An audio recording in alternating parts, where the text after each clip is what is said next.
E quando a gente fala em milagre, logo vem na nossa mente que o milagre é alguma coisa, alguém que está doente, uma doença incurável, e a gente pensa logo sobre doença, sobre enfermidade. Mas existem muitos milagres que nosso Senhor Jesus Cristo fez e que não tem nada a ver com enfermidade, nada a ver. E a gente vai, nessa noite, falar de um desses milagres, mas antes eu quero entrar falando com os irmãos a respeito de José. José, que foi o governador do Egito. Não nasceu no Egito, não tinha nada a ver com Faraó, mas ele foi vendido para o Egito.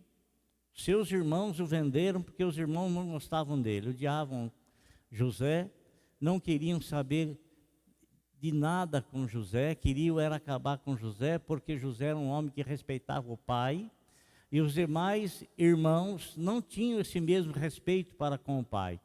E o pai dava a aparência, as pessoas, os outros filhos viam que ele tinha uma dedicação, tinha um amor, tinha algo especial com José. E José respeitava muito o pai.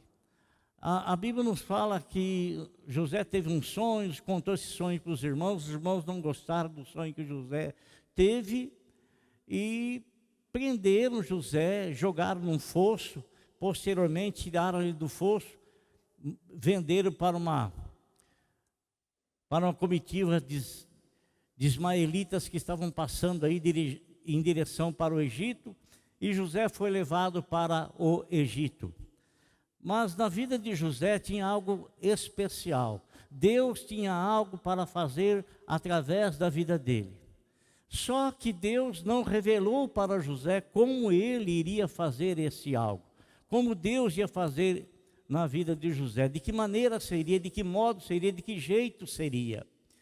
Porque às vezes nós imaginamos, irmãos, que tudo que nós podemos alcançar vindo da parte de Deus, nós iremos alcançar sem nenhum trabalho, sem nenhuma dor, sem nenhuma provação, sem absolutamente nada. Isso não é verdade.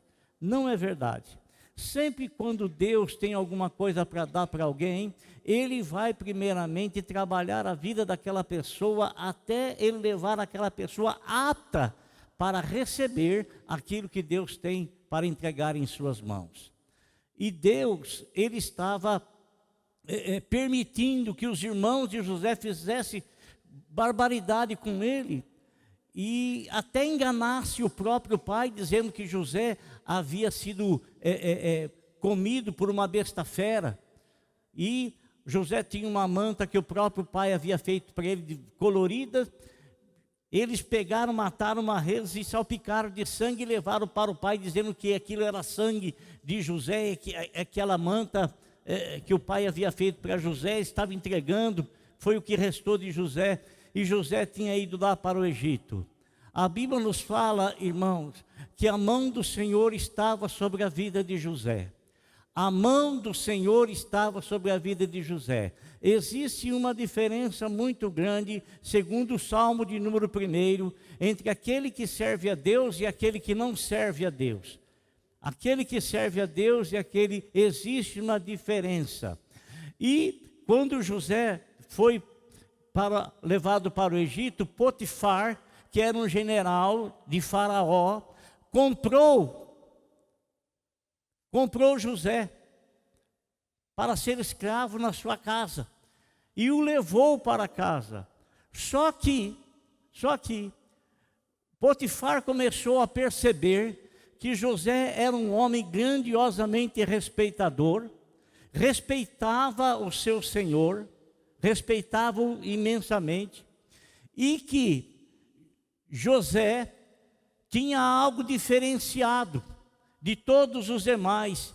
Todas as coisas que José fazia, ele era bem sucedido. Aonde José colocava a mão, as coisas se desenvolviam, as coisas cresciam, e ele estava se mostrando um grande administrador. Tamanho que o próprio Potifar permitiu que ele fizesse tudo, tomasse conta de tudo na casa dele, de tudo. Menos de uma coisa, a esposa dele. A esposa de Potifar, não. Né? E José, um homem muito temente a Deus, ele foi e se portou exatamente dessa forma, desse modo, dessa maneira. Só que a esposa de Potifar, ela era meio assanhada, sabe? Ela era meio assanhada. E ela e José eram um rapaz bonito, e ela de repente começou a colocar vistas grossas sobre José, né? E por várias vezes ela quis forçar José a se deitar com ela, principalmente no momento que não tinha ninguém em casa. E José sempre se esquivando. E José disse: Deus que me livre de cometer tão grande pecado contra o meu Senhor. Eu estaria pecando contra Deus e estaria também desonrando a pessoa que está confiando em mim. E o que ele fez? Ele permaneceu fiel a Deus e fiel ao homem que ele havia então outorgado a autoridade para cuidar de todas as suas coisas. Mas a mulher de Potifar, irmãos, ela estava loucamente apaixonada por José e queria deitar com José. Aquilo que para muitos seria um troféu. E quem sabe outros já não haviam deitado com essa mulher. Quem sabe? E que aqueles que conseguiram foi um troféu. Imagine deitar com a mulher de Potifar, o general, ou aquele que estava abaixo de Faraó, imagine. Mas para José não era um triunfo. Para José não era um triunfo. Para José era ele perder o respeito para com Deus e perder o respeito para com aquele que ele havia colocado em suas mãos tamanha responsabilidade. E José, num dia, a esposa de Potifar havia se banhado, mandou chamar José, e quando José entrou, ela estava só de toalha. E ela queria que José deitasse com ela, mas José não quis. Ela foi agarrá-lo e ele saiu correndo. E o que ela fez? Com ódio dele, porque ninguém nunca tinha feito isso com ela, ninguém nunca tinha desprezado. Então ela fez uma armadilha, falou para Potifar que José esteve ali e tentou abusar dela. E Potifar então acreditou na mulher e jogou José na cadeia. E, irmãos, José estava na cadeia e aos poucos as pessoas que estavam presas com ele e também o carcereiro, os oficiais que ali estavam na guarda, começaram a perceber que havia algo diferente em José. A mão de Deus continuava sobre José. Se você quiser que a mão de Deus esteja e permaneça sobre a tua vida, permaneça debaixo das mãos dele, permaneça debaixo da proteção dele, permaneça debaixo da guarda dele. Irmãos, José, ele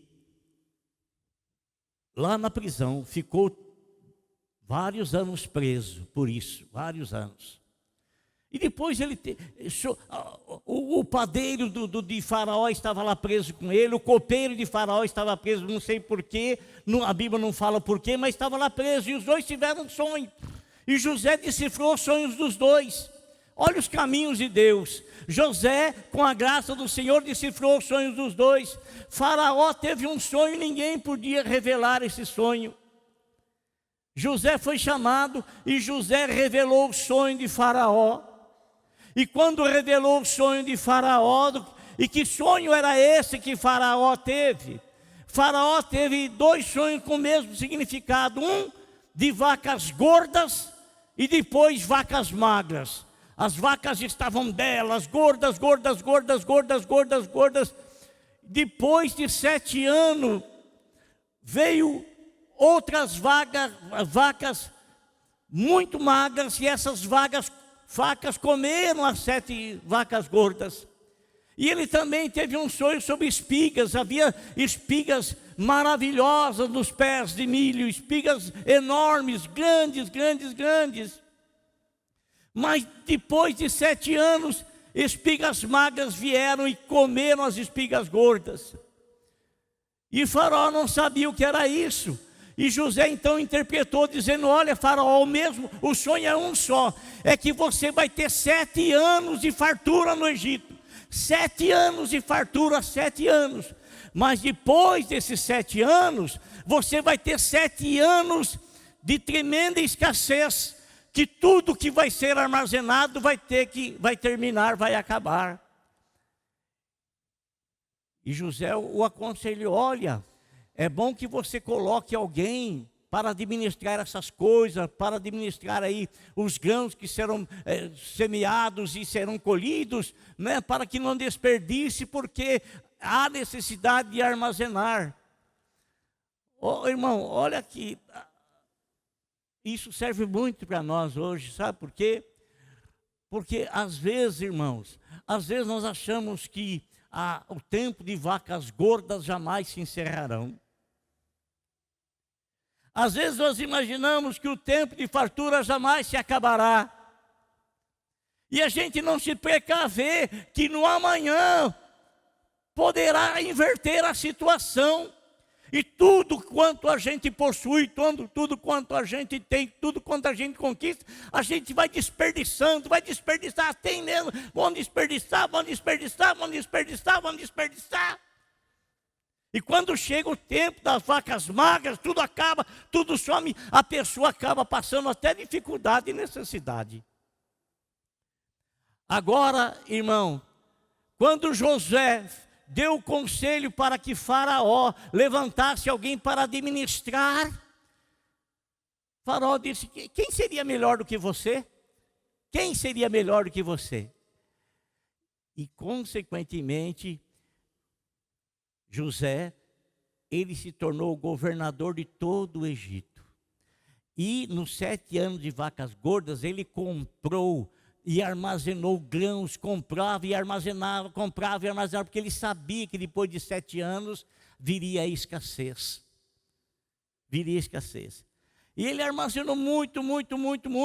Os 7 anos se encerraram, veio 7 anos de escassez. Todas as pessoas que haviam, não conseguiam mais plantar e não conseguiam mais colher, tamanha era a seca e a escassez. E aí o que eles fizeram? Eles foram falar com Faraó. E Faraó havia sido aconselhado por José para o seguinte: olha, vamos começar a vender o que nós temos. E quando Faraó começou a vender, José administrou para ele vendia o trigo, vendia os grãos, a troco da terra das pessoas. E assim ele enriqueceu demais Faraó.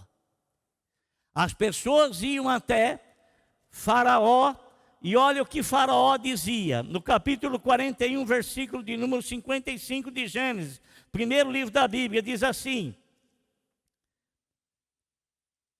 quando todo o Egito começou a sofrer com a fome, o povo clamou ao Faraó por comida, e este respondeu a todos os egípcios: dirijam-se a José e façam o que ele disser. Faraó mandou que todos fossem até José, porque José tinha a solução para a situação de cada um. Eu dei uma introdução na mensagem que eu quero pregar para vocês. E a mensagem é a respeito do primeiro milagre que nosso Senhor Jesus Cristo fez. Logo quando ele foi batizado no Rio Jordão, ao sair do Rio Jordão, veio o Espírito Santo em forma de pomba e pousou sobre a cabeça dele. E veio também a nuvem chamada a nuvem Shekinah, a nuvem do poder de Deus que desceu. E daquela nuvem saiu uma voz para todas as pessoas que estavam sendo batizadas ali. E João Batista esperto, dizendo assim: este aí, ó, é o meu filho amado. Deem ouvido àquilo que ele disser. Ouçam-no. Um conselho de Deus para ouvir o que o filho dele tem a dizer, o que o filho dele tem a falar. Nosso Senhor Jesus Cristo disse: eu não falo de mim mesmo, mas eu falo tudo quanto tenho ouvido do meu Pai que está nos céus. Então aquilo que ele transmitia não era algo que vinha dele, mas era algo que vinha do Pai Celestial, e ele consequentemente transmitia. Daquele momento ele foi levado para o deserto para ser tentado. E lá durante 40 dias foi tentado, mas ele não caiu em tentação. Ele volta para a cidade e aí ele começa então a chamar alguns discípulos para segui-lo. Logicamente, eu estou contando uma coisa na sequência da outra, mas logicamente não foi do dia para a noite que isso aconteceu, né? Não foi do dia para a noite, mas estou falando na sequência. Agora, irmãos, a Bíblia nos diz o seguinte: que nosso Senhor Jesus Cristo, ele foi convidado para um casamento lá na cidade de Caná da Galileia. Caná da Galileia não era uma cidade, não é uma cidade muito grande, não é. Caná da Galileia, meus irmãos, foi ali que o Senhor Jesus Cristo operou servo do centurião. E ali naquela cidade estava acontecendo um casamento.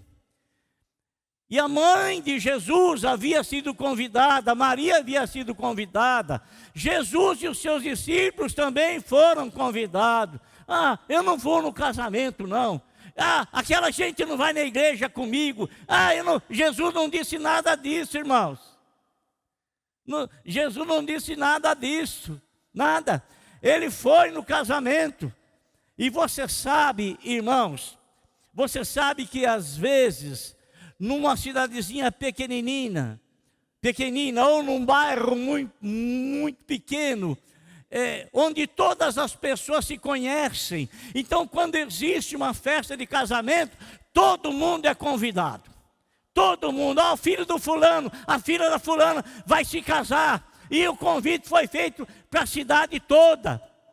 E às vezes até o padre anuncia lá no alto-falante da igreja a respeito do casamento. Vai ter o casamento do fulano, né? E aquele anúncio já é um convite para todas as pessoas lá do bairro dos Coutinhos. Irmã Cristina, lá no bairro dos Coutinhos, né? Família toda, fundada pelos Coutinhos, bairro do nome dos Coutinhos, né? Toda a família lá, né? Aí, irmãos, o Senhor Jesus Cristo vai lá no casamento, mas houve uma situação assim, complicada lá, porque de repente no meio da festa, acho que o organizador, ele não estava esperando vir tanta gente como veio. Então aquilo que ele comprou para efetuar a festa, havia terminado, no meio da festa, havia acabado tudo. O mestre de cerimônia estava muito chateado, muito aborrecido, e de repente começa um zum aqui, começa um zum ali, começa um zum lá, começa uma conversinha aqui, e aquele zum vai se esparramando, vai se espalhando, né? Aí chega aos ouvidos de Maria, falaram: olha, acabou o vinho aí. Acabou o vinho. Olha, Maria foi falar com o filho dela. Não é que ela queria que ele trouxesse vinho. Não é que ela queria que ele desse vinho. Não é que ela queria que ele fizesse alguma coisa. Até porque o Senhor Jesus Cristo até então nunca tinha feito nenhum tipo de milagre. Nenhum. E Maria talvez não tivesse, né, a ideia que ele pudesse fazer alguma coisa. Oi, você se lembra dos discípulos no barco lá? Quando aquele temporal, aquela tempestade, e eles chamam Jesus, e Jesus acorda e repreende o vento, repreende o mar, tudo se acalma. O que eles falaram, aqueles discípulos do Senhor? Quem que é esse aí que até o vento ele manda e o mar lhe obedecem? Quem é esse? Andavam com Jesus, mas não sabiam a capacidade que o Senhor Jesus Cristo, o poder que o Senhor Jesus Cristo tinha sobre a natureza. talvez ele não tivesse ouvido aquilo que Jesus Cristo disse: todo o poder me foi dado em cima nos céus e embaixo na terra. Talvez não. Então para eles era algo novo. Maria, ela nunca tinha visto o filho dela fazer nenhum tipo de milagre, porque ele começou o ministério dele com 30 anos, foi com 30 anos que ele recebeu a unção para iniciar o ministério. Jesus, menino, nunca fez milagre nenhum, nunca fez milagre nenhum. Ele foi uma criança como outra qualquer, foi um adolescente, foi um jovem. A partir dos 30 anos, então, a partir dos 30 anos que ele inicia o ministério dele, é a partir daí que as coisas começam a acontecer na vida dele, para trazer testemunho aos seus discípulos de quem ele era, trazer a concepção, trazer a convicção para os discípulos, então, quem ele era de verdade. Quem ele era de verdade. Então Maria vai falar para ele: olha, filho, acabou o vinho aí. Ela não estava falando para ele: faz um milagre aí, faz isso. Não, ela apenas estava contando para ele, porque havia um buchicho todinho lá dentro, lá, aqui, ali, acolá. Havia. E nesse momento, meus irmãos, nesse momento em que ela ouviu isso, que ele ouviu isso, né? Ouviu isso? Ela falou assim para os serventes. Você viu que Faraó disse para o povo a respeito de José: façam tudo quanto ele vos disser. Vá lá procurar ele, faça o que ele falar. A mesma palavra é usada por Maria. Maria diz para os serventes assim: ó, façam tudo quanto ele vos disser. Irmão, presta atenção que eu vou falar para você. Jesus Cristo, como Deus, ele não tem mãe, ele tem pai. No princípio era o verbo não tem mãe, o verbo tem pai. O verbo estava com Deus, o verbo era Deus, o verbo se fez carne e habitou no nosso meio. Jesus Cristo, como homem, ele não tem pai, ele só tem mãe. Ele não nasceu da união entre José e Maria. Não nasceu. Então, ele, como Deus, ele não tem mãe, ele tem pai. Ele nunca disse: minha mãe que está no céu. Ele nunca falou isso e nunca nos ensinou a dizer isso. Muito embora Maria, uma mulher espetacular, né? Ela, todo respeito, toda admiração pela escolha que Deus fez a respeito da vida dela, toda. Ela vai falar para o filho dela: olha, acabou o vinho. Aí fala faça tudo que ele vos disser. Então, veja bem que coisa interessante. Quando Jesus foi batizado, aquela voz veio de cima, a voz do Pai, dizendo assim: ó, esse aí é o meu filho amado, faça tudo quanto ele vos disser. Obedeçam-no, ouçam-no, obedeçam-no. E agora a mãe dele aqui na terra fala assim: faça tudo quanto ele falar, quanto ele disser. Faça tudo. Nosso Senhor Jesus Cristo falou para aqueles homens assim: ó, pegue essas talhas aí, vão encher de água essas talhas. Eram 6 talhas que cabiam aproximadamente de 80 a 120 litros. 6 talhas de 100 litros, vamos pôr 600 litros cabiam naquelas talhas todas. Eles vão lá e obedecem ao Senhor, e eles não sabiam o que ia acontecer. Irmão, quando você obedece ao Senhor, você pode estar certo que você é um cooperador dos milagres de Deus. Quando você obedece ao Senhor, porque a Bíblia fala assim, que na obediência vem a bênção. Na obediência vem a bênção. E eles então foram lá encher. Eles não sabiam o que iria acontecer, não sabiam o que estava para suceder, nada, nada, nada, nada. Mas eu quero dizer uma coisa para você. Naquele momento, o Senhor Jesus Cristo estava se apresentando como está escrito no Salmo de número 23. O Senhor é o meu pastor e nada me faltará. Ele é o meu pastor, Ele se responsabilizou por mim. Eu entrei no aprisco dEle, Ele é o pastor das ovelhas. E quando você entra no aprisco do Senhor, Ele passa a tomar conta da sua vida, em todos os sentidos, corpo, alma e espírito. Corpo, alma e espírito. Ele passa a tomar conta de nós. Ele passa a se responsabilizar por nós. Não é porque nós somos melhores do que ninguém. Não é porque nós... Nada disso, não. Nada disso. Unicamente por misericórdia, graça do Senhor sobre a nossa vida. Unicamente por isso. Graça e misericórdia. Só isso, mais nada. Só isso, só isso. Sem merecimento algum. Nada, nada, nada, nada, nada. Então, quando ele fala, o pessoal nem sabia o que ia acontecer. Eles apenas obedeceram. E obedecer ao Senhor traz bom resultado. Obedecer ao Senhor traz bons resultados. Traz ou não traz, irmãos? Você que obedece ao Senhor naquilo que o Senhor lhe dirige, Ele não força você a fazer absolutamente nada. Ele apenas te orienta.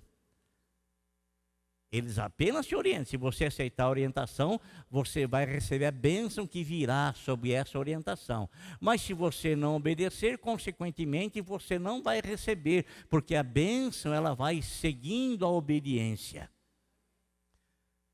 Pedro, pescador, pescou a noite toda, estava cansado, abatido, de manhãzinho, só raiando, e com sono, aquele sol na cara, aquele sono, vontade de dormir, desacorçoado, triste, abatido. Pesquei a noite toda, não peguei nada. Aí chega ele lá. Quem é que chega lá? O Senhor Jesus Cristo, na maior tranquilidade. Traz um sermão lá, depois fala para Pedro: Pedro, pega o teu barco e lança-te ao mar alto para pescar. Ah, Senhor, trabalhamos a noite toda, não foi 15 minutos, não foi 1 hora, nem 2, foi a noite toda. A noite, não pescamos um peixe. Mas o Senhor havia acabado de pregar uma mensagem que nós não devemos apenas ser ouvintes, porque aquele que é apenas ouvinte, mas temos que ser ouvinte e praticante para receber o resultado. Ouvinte, pratica o que se ouviu e recebe o resultado. Pedro disse assim: mas sob a tua palavra eu vou jogar a rede. Foi ao mar alto, jogou a rede veio quase estourando de tantos peixes que havia pescado. Então, obedecer a Deus traz bons resultados. E os rapazes vão lá e obedecem, sabe? Vão lá, obedecem.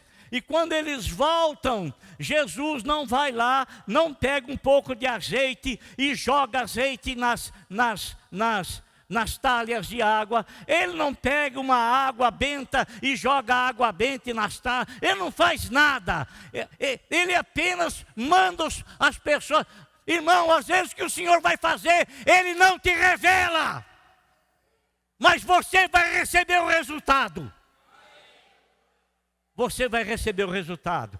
Ele não te revela. Ele não revelou para José que ele seria governador do Egito. Não revelou.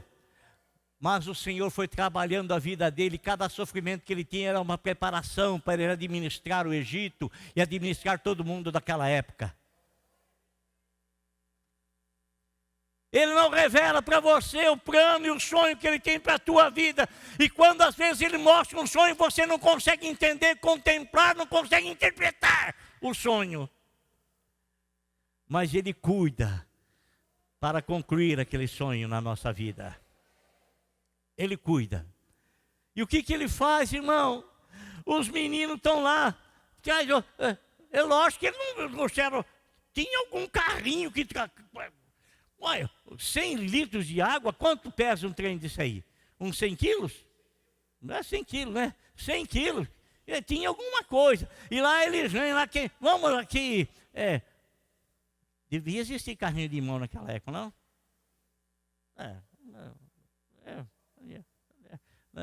Devia. Eles passam perto de Jesus com aquelas talhas lá. Eles não sabiam o que tinha acontecido. E Jesus não precisou falar aqui, ó, esse negócio aí é vinho. Eu transformei a água em vinho. Ele não falou nada, não. Vai lá e mostra para o mestre de cerimônia. Vai lá, leva lá. Leva lá. E quando vão lá e levam para o mestre de cerimônia experimentar o vinho, o homem fica admirado. Sabe por que fica admirado? Porque aquele vinho não veio de uma vinícola qualquer, uma vinícola como Andradas, como Louveira, como Jundiaí, como lá no Rio Grande do Sul, Santa Catarina. Não, aquilo veio diretamente do céu. Aquilo veio diretamente do céu. Diretamente. Tanto que, quando se leva para o rapaz experimental, ele fica admirado, ele vai falar com o novo: rapaz, o que foi que você fez? Todo mundo, primeiramente, serve o bom vinho. Depois que o pessoal está com a cara cheia, já não vê lá, é vermelho, então é vinho. Bebe até vinagre. Né? Bebe até vinagre. Aí o cara fala assim para o noivo: você guardou até agora o bom vinho, esse vinho é muito melhor do que o primeiro. As coisas de Deus são sempre melhores. Amém? As coisas de Deus são sempre... irmão Alex, as coisas de Deus são sempre melhor. Amém, irmão? São sempre melhor. São sempre melhor, sempre melhor, sempre melhor, sempre melhor, sempre melhor. Mas essas coisas, às vezes, ela não vem de mão beijada. Essas coisas, às vezes, vêm através de muito esforço, de muito trabalho, de muita dedicação, porque quando você recebe algo do Senhor para você fazer, você sabe que aquilo vai ter resultado, e você faz com afinco, mesmo que a figueira não floresça, mesmo que de princípio você não vê absolutamente nada, mas a colheita não vai faltar, e nem vai falhar. Não vai. A Bíblia nos fala assim que os seus discípulos, olha só, leia aí depois, no capítulo 2 de João, a Bíblia fala que os seus discípulos passaram a acreditar nele. Sabe por quê? Porque ele tinha falado com os discípulos. Fala, mas a fala às vezes não traz resultados. Porque os discípulos eram acostumados a ouvir falas todo sábado na sinagoga e no templo. Mas agora, eles não apenas estavam ouvindo uma palavra, eles estavam alcançando e vendo resultados daquela palavra. Se você crê no Senhor Jesus Cristo, você não vai apenas ouvir uma palavra, mas você vai alcançar resultados dessa palavra. Amém, irmãos? Glória a Deus. E é assim que o Senhor faz. Sempre o melhor. Fala para o teu irmão assim: Ele tem o melhor para você. Ele tem o melhor para você. Viu? Ele tem o melhor para você. Viu, Zezão? Ele tem o melhor para você, irmã Bete. Ele tem o melhor para você. Né? Irmã Denise, Ele tem o melhor para nós. Né? Glória a Deus.